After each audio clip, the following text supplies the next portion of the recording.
NASA మనల్ని మోసం చేస్తుంది. అది ఎలానో ఈ వీడియోలో చెబుతాను.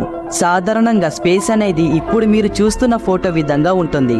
కానీ నాసా శాస్త్రవేత్తలు ఈ రియల్ ఇమేజెస్ కి బ్రైట్నెస్ పెంచి ఆ తర్వాత లైట్ వేవ్ లెంత్ ని క్యాలిక్యులేట్ చేసి ఫోటోలో ఉన్న ఆబ్జెక్ట్స్ ని బ్రైట్ గా కనిపించేటట్లు చేస్తారు. వాస్తవానికి నాసా శాస్త్రవేత్తలు వాళ్ళ రీసెర్చ్ కోసం ఇలా చేస్తారు. కానీ మనం ఇంటర్నెట్ లో ఉన్న స్పేస్ ఇమేజెస్ అండ్ ఫుటేజెస్ ని చూసి స్పేస్ ఇలానే ఉంటుంది అనుకుంటాం. నెక్స్ట్ వీడియోలో రియల్ బ్లాక్ హోల్ ఎలా ఉంటుందో చెప్తాను. ఈ వీడియో నచ్చితే లైక్ చేయండి. ఇలాంటి స్పేస్ కంటెంట్ కావాలి అనుకుంటే తప్పకుండా సబ్స్క్రైబ్ చేయండి. Thank you. నాసా మనల్ని మోసం చేస్తుంది. అది ఎలానో ఈ వీడియోలో చెబుతాను. సాధారణంగా స్పేస్ అనేది ఇప్పుడు మీరు చూస్తున్న ఫోటో విధంగా ఉంటుంది.